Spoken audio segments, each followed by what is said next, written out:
Welcome back, everyone. I'm Kevin, K3KTB. Welcome to my channel again. For those of you new, I thank you for joining me. Appreciate everybody hanging in there. I know the video quality isn't that good. I'm using my Android phone.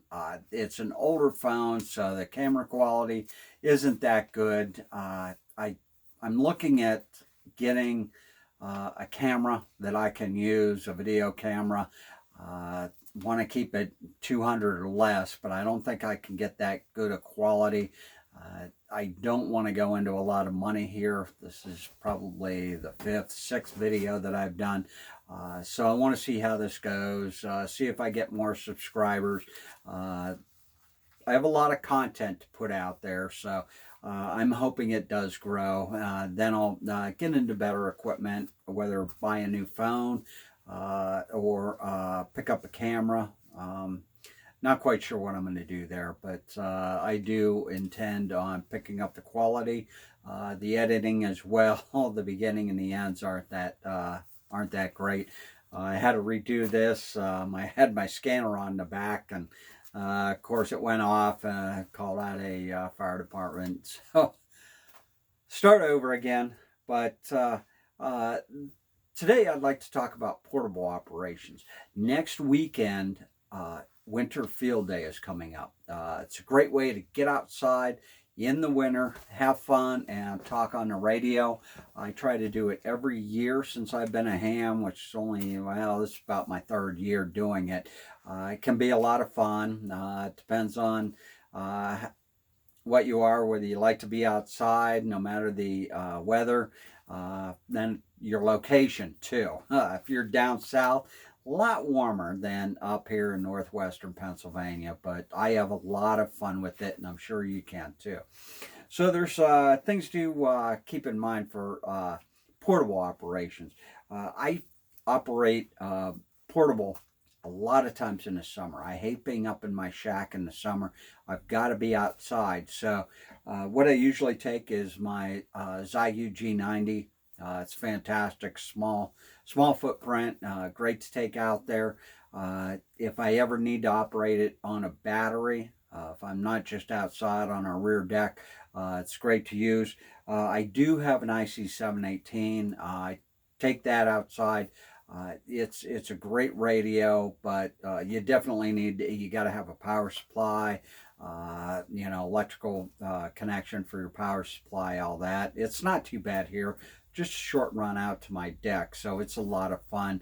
But the G90, it makes things a little more challenging because it is only 20 watts. But with that 20 watts, especially with solar cycle coming up, you can get everywhere.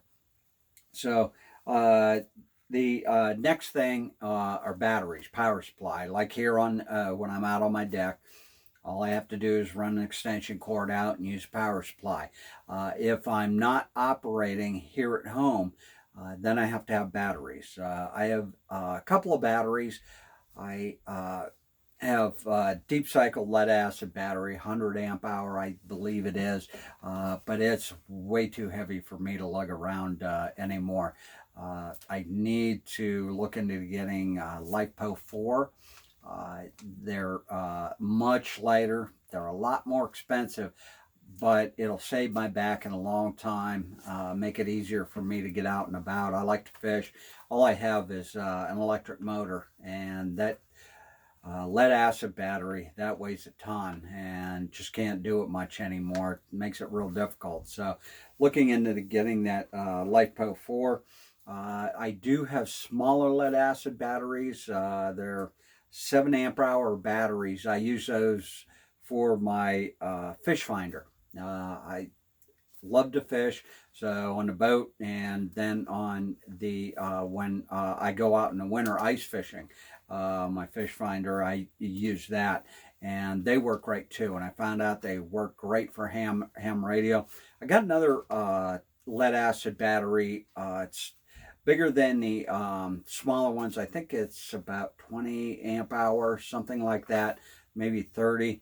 It's a little bigger, a little heavier, but I can get more radio time out of it. I don't think no matter what, when I go out, I just can't see myself draining a battery to where I'd need a second one, because most of the time I'm listening.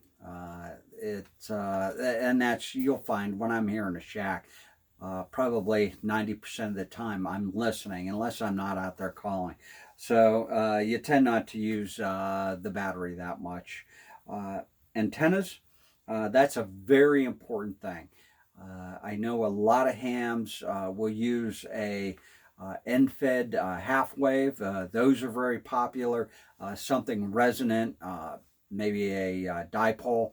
It all depends on where you're setting up and where you're operating at. I tend to use a vertical antenna. I have a Wolf River coil. I also have a super antenna. I got that antenna. The package I got was very inexpensive. I wish I would have started with the or the Wolf River coil. The 1000, you can get to 80 meters on that. You just got to get the right length whip. You can also use something as easy as a ham stick. You can get those for the different frequencies.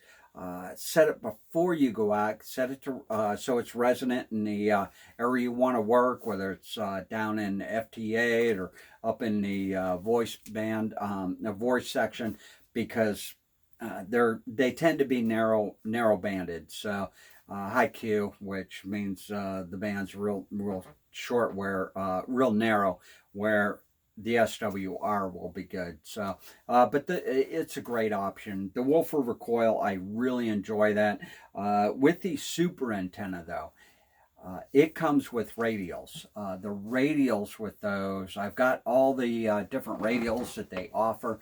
They're fantastic. The wire that they use is very flexible, and they have them cut to all different lengths, so it's all there. You clip it on the mount for the Wolf River coil. I'm not really using the Wolf River coil anymore. I've gone to the super antenna. I've got the one that was a Wolf River coil. I believe it's 1000. It's a longer coil. It works 80 meters. The other one I have is shorter. I'm going to sell that as well as super antenna. But they work fantastic. One disadvantage of the Wolf River coil and the super antenna is that you have to adjust it so that you'll get it in the frequency range that you want to use, whichever band. It can take some finagling. You really can't do it without an antenna analyzer. I do have an antenna analyzer.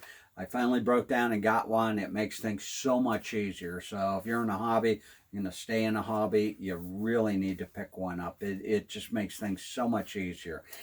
So I take my antenna analyzer out.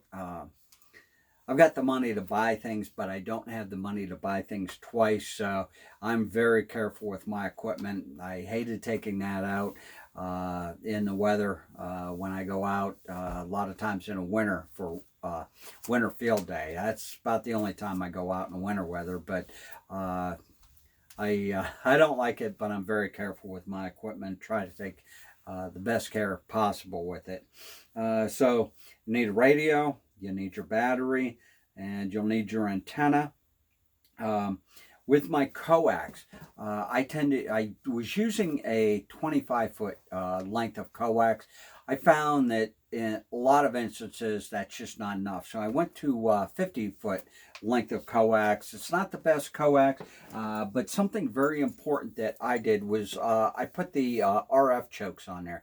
Leave this on there all the time. This cable is only for portable operations. So I have it. Need to coil it up a little bit better. You can see it's kind of a mess right now. Need to get that set for this coming weekend. I do tend to operate on winter field day. It's cold here. We've got snow out. It's supposed to get even colder.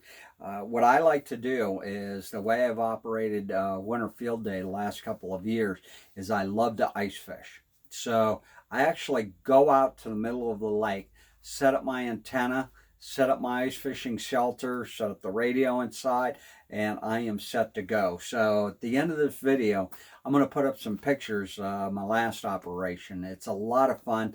I wasn't sure how the antenna was going to work being out on the ice and laying the radials on the ice. You know, it's kind of elevated radials, I guess, if you will, because the actual surface is, you know, the lake is way down below the water.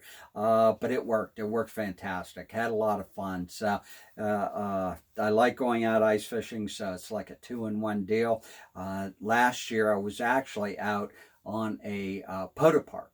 So I did POTA, started with POTA, got going with that, and then winter field day started. So it was a 2-for-1 there, and I just had a lot of fun, made a lot of contacts, and actually caught a fish. So I'll get that out and add those pictures on to the end of the video. I think I know how to do that, and hopefully next week I can fill you in on how it went.